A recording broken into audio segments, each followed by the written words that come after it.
daily business. Since the beginning of the first term early this month, there has been a public outcry over some schools that raised fees for learners in both private and government-funded schools. During the release of 2023 Senior 4 results, Janet Museveni, the Minister of Education, said that public schools which are still charging fees will be dealt with. Learners in UPE and USE beneficiary schools shall not be expected to be charged in school fees. And as a ministry, we shall have to hold conversations with the current 105 public secondary schools as well as 109 public primary schools that are recipients of public funds but have not been implementing USE and UPE respectively. Government-aided schools which continue to demand items outside the approved list of requirements have been asked to stop.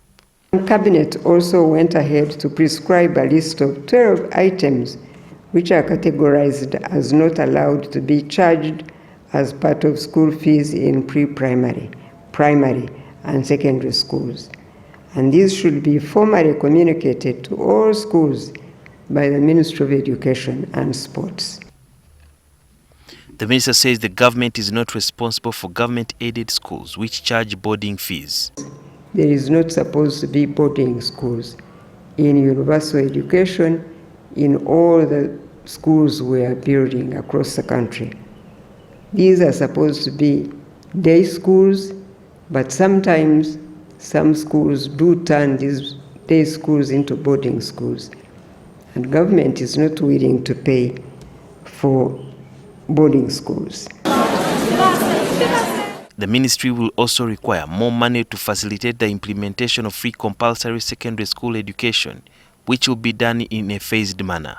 Government shall start implementing free and compulsory UPE and USE in a phased manner, starting with UPE in financial year 2024-2025, and for this an additional resource of 309.16 billion is required on top of the 1.3 trillion that government already spends on UPE in financial year 22-23. The ministry dismissed allegations that UNEB examiners favor up-country schools while marking exams by setting a high pass mark for schools in and around Kampala.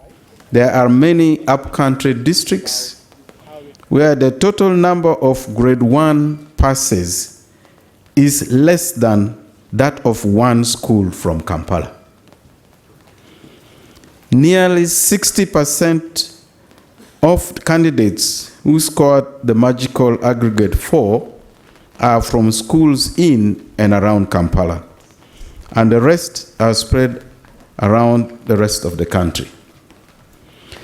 It is therefore difficult to discern the motives behind the misinformation being spread.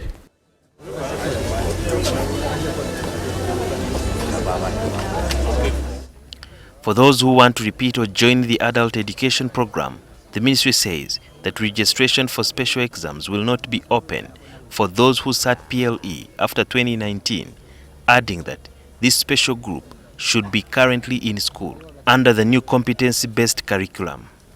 Sudil Byaruhanga, NTV.